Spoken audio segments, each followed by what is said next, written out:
आणि आता बातमी किल्ले शिवनेरीवर छत्रपती शिवाजी महाराजांचा जन्मोत्सवाची जय्यत तयारी सुरू आहे। शिवरायांची जन्मखोली विविध रंगांच्या फुलमाळांनी सजावट करण्यात आली। किल्ले शिवनेरीच्या पायथ्याशी शिवजयंती निमित्तानं 5 दिवसांचा महोत्सव सुरू असून राज्यभरातून शिवभक्त शिवज्योत घेऊन शिवनेरी गडावर दाखल होत आहेत। यंदाच्या शिवजयंतीला लाखोंच्या संख्येने शिवभक्त दाखल होणार आहेत।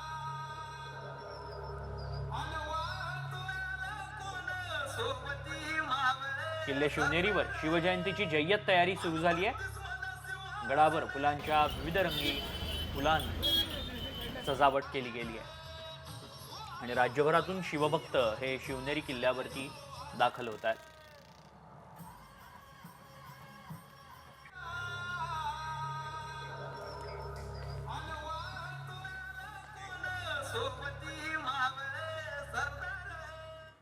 दुसरीकडे नाशिकमध्ये शिवजयंतीच्या पूर्वसंध्येला छत्रपती शिवाजी महाराजांच्या अश्वारूढ पुतळ्याचं लोकार्पण करण्यात आलंय।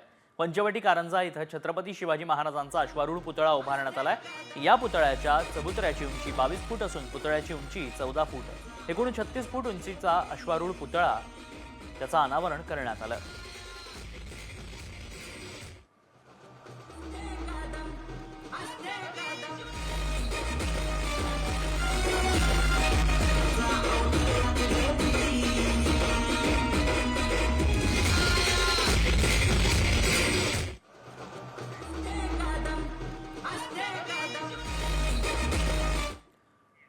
लाडक्या बहिणींनो, आता लाभार्थ्यांच्या निकषात बसत नसाल तर आत्ताच सावध व्हा, कारण तुमचा अर्ज बाद होऊ शकतो। तुम्ही अपात्र ठरू शकता। आम्ही असं का म्हणतोय पहा। 55,000 अवैध लाडक्या बहिणींचे अर्ज रद्द। लाडकीला 8वा हप्ता मिळणार नाही।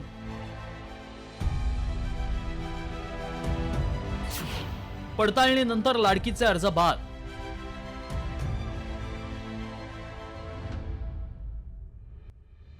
मुख्यमंत्री लाडकी बहीण योजनेच्या अर्जांची आता काटेकोरपणे छाननी सुरू झाली आहे। त्यामुळे हजारो लाभार्थी लाडकींचे अर्ज बाद ठरतायत। राज्यातील गरजू महिलांना दरमहा आर्थिक मदत देण्याच्या उद्देशाने शासनाने ही योजना सुरू केली होती। मात्र आता या योजनेचा आर्थिक भार सरकारला पेलवत नसल्याने बोगस लाडकींना वगळलं जात आहे। सुरुवातीच्या टप्प्यात लाभार्थ्यांकडे 4 चाकी वाहन आहे का याची पडताळणी केली जाते। त्यानंतर इन्कम टॅक्स विभागाकडून माहिती मागवून अर्जांची छाननी केली जाते। या पडताळणीत एकट्या मराठवाड्यात 55,000 लाडक्या अवैध ठरल्या आहेत। मराठवाड्यात तब्बल 55,334 लाडक्या बहिणींचे अर्ज रद्द होणार आहेत। या बहिणींना योजनेचा 8वा हप्ता मिळणार नाही, तर 54,598 अर्ज मान्य झालेले नाही। त्यामुळे या बहिणींना अनुदान कधी मिळणार हे स्पष्ट झालेलं नाही। महिला आणि बालकल्याण विभागाने निकषात न बसणाऱ्या महिलांचे अर्ज बाद करण्यास सुरुवात केली आहे। पुण्यात 75,000 बोगस लाडक्या सापडल्या। राज्यात हा आकडा लाखोंच्या घरात जाण्याची शक्यता आहे। त्यामुळे कारवाल्या लाडकींचा हप्ता बंद तर होणारच, मात्र इतरही नियमबाह्य लाडकींची आता खैर नाही। लाडक्या बहिणींची कोणत्या 5 टप्प्यांवर पडताळणी होणार आहे पाहूया। एका कुटुंबात एकापेक्षा अधिक सरकारी योजनेचे लाभार्थी। बनावट कागदपत्रांद्वारे योजनेचा लाभ घेणारे। कुटुंबातील एकाला निवृत्ती वेतन असल्यास, 2.5 लाख रुपयांपेक्षा जास्त उत्पन्न असल्यास, 5 एकरपेक्षा अधिक जमीन असलेले लाभार्थी अपात्र ठरवण्यात येणार आहेत। दरम्यान अपात्र लाडक्या बहिणींचे पैसे परत घेतले जाणार नसल्याची ग्वाही मुख्यमंत्र्यांनी दिली आहे। कुठलाही नवीन निकष नाही। योजना घोषित केली त्यावेळेस जे निकष होते त्या निकषांपेक्षा वेगळं ज्यांनी अर्ज केला त्यांच्यावरच ही कारवाई होते आहे। मला आनंद आहे की आमच्या काही लाडक्या बहिणींनी स्वतः निर्णय केला की आम्ही निकषाबाहेर गेलो आहोत आणि त्यामुळे आम्ही हे या ठिकाणी सोडतो। कोणाचेही पैसे आम्ही परत घेतले नाही, परत मागणार नाही। निकषांमुळे काही लाडक्या बहिणींनी स्वतःहून योजनेचा लाभ सोडून दिलाय, तर एकापेक्षा जास्त सरकारी योजनेचा लाभ घेणाऱ्या सुमारे 5 लाख लाडकींना सरकारनं अपात्र केलंय। एकूणच राज्य सरकारची महत्वाकांक्षी लाडकी बहीण योजना आता सरकारलाच डोईजड होऊ लागली आहे। ब्युरो रिपोर्ट, साम टीव्ही। आणि आता बातमी येते पुण्यातनं, कारण 350 मांजरी एकाच फ्लॅटमध्ये ठेवणाऱ्या पुणेकर मालकिणीनं पशुसंवर्धन विभागाच्या नोटीसला खेराची टोपली दाखवली आहे। हडपसरमधल्या मार्व्हल बाउंटी सोसायटीत रिंकू आणि रितू भारद्वाज या 2 महिलांनी एकाच घरात 350 मांजरी ठेवल्या आहेत. या मांजरींमुळे प्रचंड दुर्गंधी पसरली आहे. सोसायटीतल्या नागरिकांचंच नाही तर मांजरींचंही आरोग्य धोक्यात आहे. या सर्व मांजरींना खराडीत हलवा, त्यांची योग्य काळजी घ्या अशी नोटीस 14 तारखेला बजावण्यात आली होती. मात्र अजूनही मांजरी हलवण्यात आलेल्या नाहीत. त्यामुळे पशुसंवर्धन विभाग तसंच पुणे महानगरपालिका दोन्ही बहिणींवर कारवाई कधी करणार असा संतप्त सवाल सोसायटीतील रहिवासी विचारतात.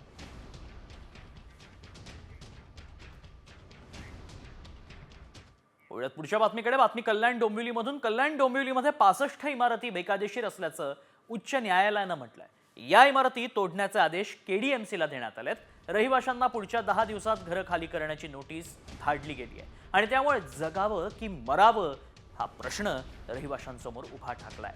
या प्रकरणात बिल्डर आणि अन्य अधिकाऱ्यांवर कारवाई झाली नसल्याचं रहिवाशांचं म्हणणं आहे. बिल्डरनं केलेल्या फसवणुकीची शिक्षा आम्हाला का दिली जाते असा सवाल विचारत बँकांकडून कर्ज घेऊन घरं घेतल्याचं रहिवाशांनी सांगितलं.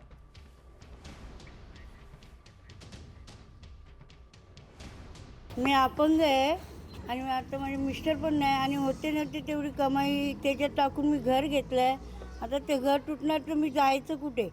आमचं रजिस्ट्रेशन कुठल्या हिशोबाने केलं, आम्हाला टॅक्स कुठल्या हिशोबाने लावला, पाण्याचं कनेक्शन कसं दिलं आणि सगळ्या गोष्टी केल्याच्या नंतर तुम्ही बोलता अनलिगली आहे.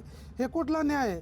आणि आम्हाला न्यायाचं वगैरे काही नाही. पण आमचं कुटुंब रस्त्यावर आलं तर याला जबाबदार कोण आहे? या सगळ्या गोष्टी आम्हाला याचा अगोदर सांगा, नंतरच आम्ही सांगू शकतो की बाबा आमचं काय.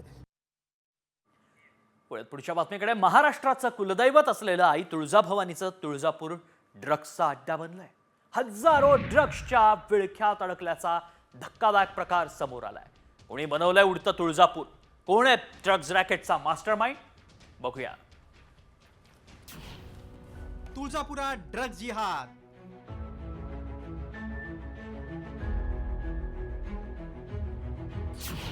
आई भवानीच्या माहेराला ड्रग्जचा विळखा.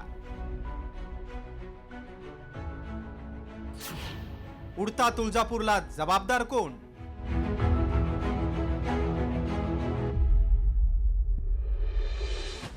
साडेतीन शक्तिपीठांपैकी एक जागृत देवस्थान असलेलं आई तुळजाभवानीचं तुळजापूर सध्या नशेच्या विळख्यात सापडलंय. तुळजापुरात मोठ्या प्रमाणात अंमली पदार्थांची सर्रास विक्री सुरू आहे. या पवित्र भूमीचं पावित्र्य नष्ट करणाऱ्या नतद्रष्टांच्या टोळ्या सध्या तुळजापुरात फिरून तरुणाईला अंमली पदार्थांच्या आहारी ढकलतायत. तालुक्यातील 1-2 नव्हे तर तब्बल 1,500पेक्षा अधिक तरुण हे नशेच्या विळख्यात अडकल्याचा आरोप तुळजापुरातील व्यापारी आणि पुजाऱ्यांनी केलाय. हे 6 महिन्यापासून चालू झालेलं आहे. 6 महिन्यापासून हे निदर्शनास आलेलं आहे. गेली 2 ते 2.5 वर्ष हे चोरून हा धंदा चालू होत होता, परंतु या 6 महिन्यामध्ये ओपन झालेला आहे. या ड्रगच्या प्रकरणामध्ये पोलिसांकडून तुळजापूर शहराला याच्यामध्ये न्याय मिळू शकत नाही आणि याच्यासाठी कुठल्या तरी असा सक्षम यंत्रणेकडे याची चौकशी केली पाहिजे. तुळजापुरातील या नव्या संकटाची पोलिसांना कल्पना देऊनही पोलीस या प्रकरणी कारवाई करत नाहीत असा आरोप केल्यानं पोलिसांच्या कार्यक्षमतेवर देखील सवाल उपस्थित झाले.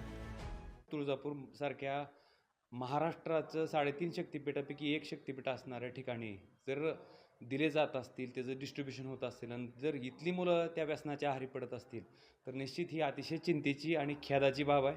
प्रशासनानं तातडीनं लक्ष देण्याची आवश्यकता आहे. समजा आपल्याच घरात आपल्याच मुलाच्या बाबतीत जर अशा पद्धतीनं व्यसनाधीन होत असेल तर मला वाटतं त्याचं अतिशय गांभीर्यानं विचार करणं गरजेचं आहे आणि प्रशासनानं तातडीनं पावलं उचलावीत. तुळजापूरच नव्हे तर धाराशिव जिल्ह्यामध्ये फार मोठ्या प्रमाणामध्ये ड्रग्सचा व्यापार करणारी मंडळी कार्यान्वित आहे. जी मंडळी ह्या शहरी भागामध्ये होती तीच ह्या ग्रामीण भागामध्ये जाते की काय अशी परिस्थिती निर्माण झालेली. आणि मी उद्या 20 तारखेला तुळजापूरच्या पुजाऱ्यांबरोबर आणि तिथल्या एसपींबरोबर एक बैठक आयोजित केलेली आहे देवस्थान मंदिराच्याच कार्यालयामध्ये.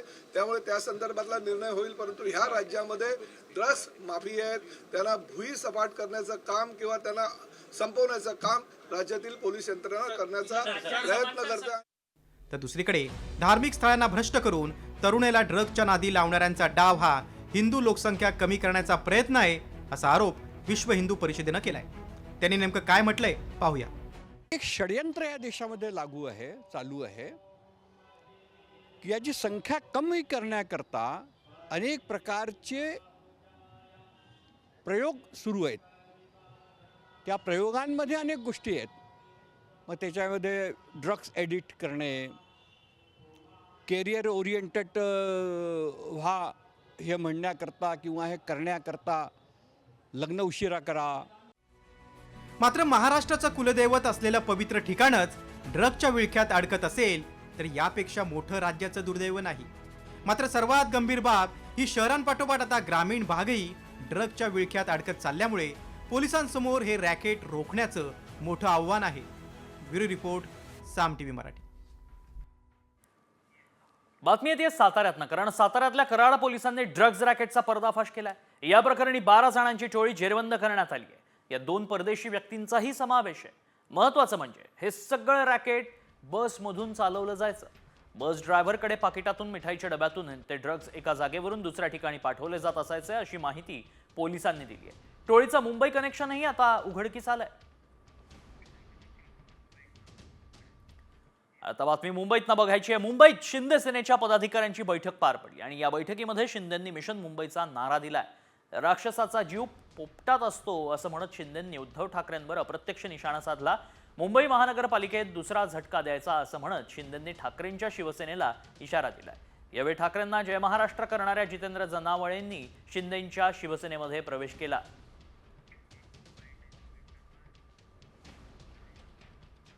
राक्षसाचा जीव पोपटात असतो म्हणाले. आता कुणाचा जीव कशात आहे ते तुम्हाला माहित आहे, आणि म्हणून आपण विधानसभेत एक झटका दिला. आता मुंबई महापालिकेत दुसरा झटका द्यायचा आहे. अभी अभी मैंने लांगा है समुंदर को, अभी तो पूरा आसमां बाकी है. और विधानसभा तो एक झांकी है और मुंबई महापालिका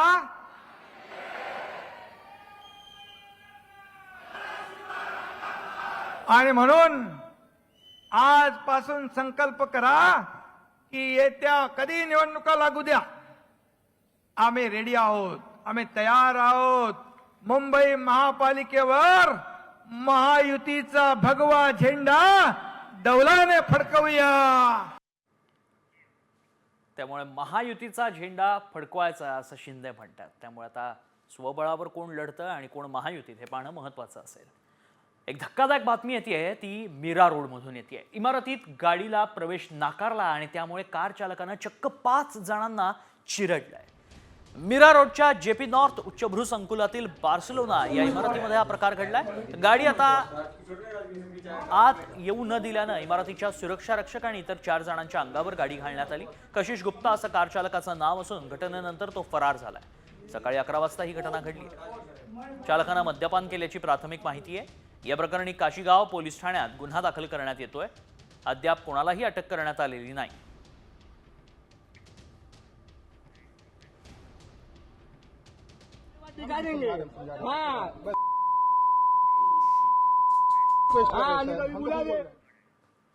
पिंपरी चिंचवडच्या मोरवाडी परिसरामध्ये 2 गटात तुफान हाणामारी झाली आहे. 2 डिलिव्हरी बॉयचा शिल्लक कारणावरनं वाद झाला आणि त्यानंतर दोघांनी गावगुंडांना बोलावून एकमेकांना जोरदार मारहाण केली आणि यामुळे परिसरात राहणाऱ्या नागरिकांमध्ये आता भीतीचं वातावरण पसरलंय. दरम्यान पोलीस गावगुंडांचा शोध घेत आहेत.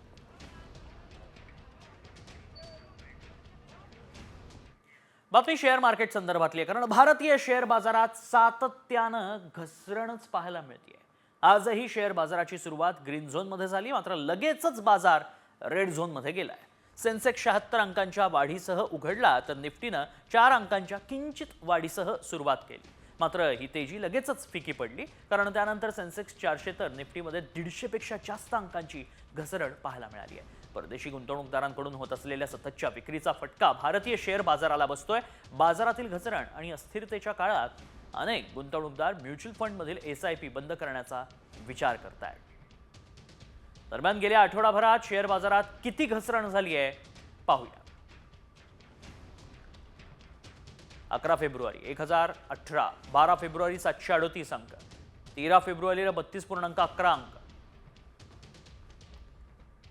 14 फेब्रुवारी 199 अंक, 17 फेब्रुवारी 500 अंकांनी घसरला, 18 फेब्रुवारीला 400 अंकांनी. जवळपास 2500 अंकांची घसरण आतापर्यंत. बातमी आहे विमा पॉलिसी धारकांसाठी. दिलासादायक बातमी आहे, कारण खासगी विमा कंपन्यांनी फ्री लुक कालावधी आता 1 महिन्यावरनं 1 वर्ष करावा असे निर्देश केंद्र सरकारनं दिले आहेत. केंद्रीय अर्थमंत्री निर्मला सीतारामन यांनी याबाबत घोषणा केली. गेल्या वर्षी IRDAIनं फ्री लुक कालावधी 15 दिवसांवरून 30 दिवस केला होता. आता मात्र केंद्र सरकारनं फ्री लुक कालावधी 1 वर्ष करण्याची शिफारस केली आहे. यामुळे पॉलिसीधारकांना अधिक वेळ आणि सुरक्षा मिळणार आहे. पॉलिसीच्या अटी शर्ती वाचण्यासाठी वेळ मिळतो. फ्री लुक कालावधीमध्ये सरेंडर शुल्क न भरता विमा पॉलिसी रद्द करता येते.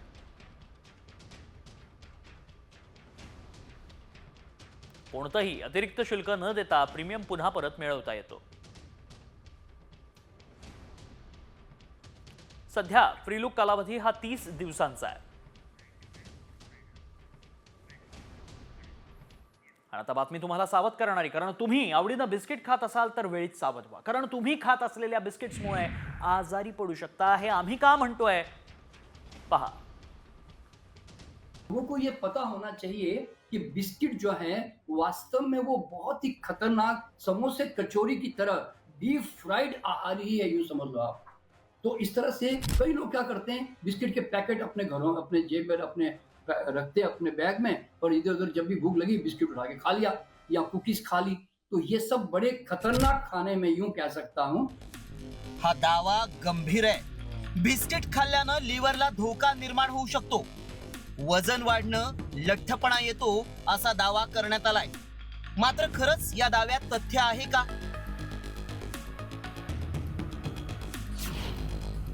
बिस्किट न होतंय लिव्हर खराब.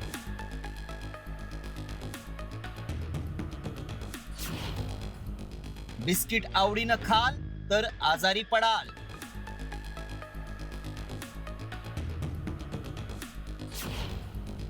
व्हायरल व्हिडिओ मागचं सत्य काय?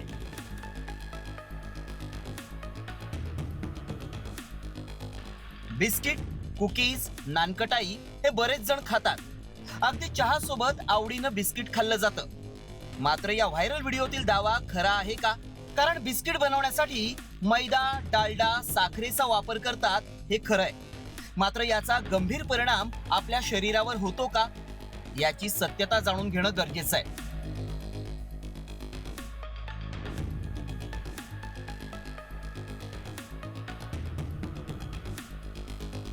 बिस्किट थेट लिव्हरवर गंभीर परिणाम करत असल्याचा दावा केल्यानं खळबळ उडाली आहे. लहानग्यांपासून सगळेच आवडीनं बिस्किट खात असतात. हा आरोग्याचा प्रश्न आहे. त्यामुळे आमच्या व्हायरल सत्य टीमनं याची सत्यता जाणून घेण्यासाठी एक्सपर्टची भेट घेतली. त्यांना व्हायरल व्हिडिओ दाखवला आणि या दाव्यात तथ्य आहे का हे जाणून घेतलं. फक्त गमतीची गोष्ट नसून नियमितपणे जर तुम्ही बेकरीचा वापर करत असाल तर तुम्ही त्याच्यापासून सावध राहायला पाहिजे. कारण हे जे कॉन्सिक्वेन्सेस आहेत, हे कॉन्सिक्वेन्सेस हँडल करायला अतिशय कठीण आणि अतिशय महाग आहेत. त्यामुळे वेळेत सावधानता ठेवलेली चांगली. म्हणजे हे जो काही व्हिडिओ आहे त्याच्यात जे दाखवलेलं ते खरं आहे जवळपास, की असं होऊ शकतं? हो हो, ते सत्य आहे. हे कॉन्सिक्वेन्सेस सगळे हाय कॅलरीचे आहेत. त्यामुळं आमच्या पडताळणीत काय सत्य समोर आलं पाहूया. बेकरी पदार्थांमध्ये वनस्पती तूप, मैदा, साखर हे पदार्थ असतात. बेकरी पदार्थ भूक भागवण्यासाठी खाल्ले जातात. बिस्किटमध्ये फॅट्स असतात, त्यामुळे लिव्हर कडक होतो. बिस्किट अति प्रमाणात खाल्ल्यानं इतर आजारही वाढतात. बेकरी पदार्थ खाणं हे फक्त गमतीची गोष्ट नसून आपण सावधगिरी बाळगायला पाहिजे. बेकरी पदार्थ जास्त प्रमाणात खाल्ल्यास लिव्हर खराब होतो, हा दावा आमच्या पडताळणीत सत्य ठरलाय. ब्युरो रिपोर्ट, साम टीव्ही न्यूज. बातमी येते साताऱ्यातनं, कारण साताऱ्यामध्ये शिवजयंतीच्या पूर्वसंध्येला अजिंक्य तारा किल्ला शेकडो मशालींनी उजळून निघालाय. शिवजयंतीच्या निमित्तानं हा महोत्सव अनेक वर्षांपासून घेतला जातो. हा मशाल महोत्सव पाहण्यासाठी मोठ्या संख्येनं शिवभक्त अजिंक्य तारा किल्ल्यावर आले होते. मान्यवरांच्या हस्ते गडपूजन करून या मशाल महोत्सवाला सुरुवात करण्यात आली.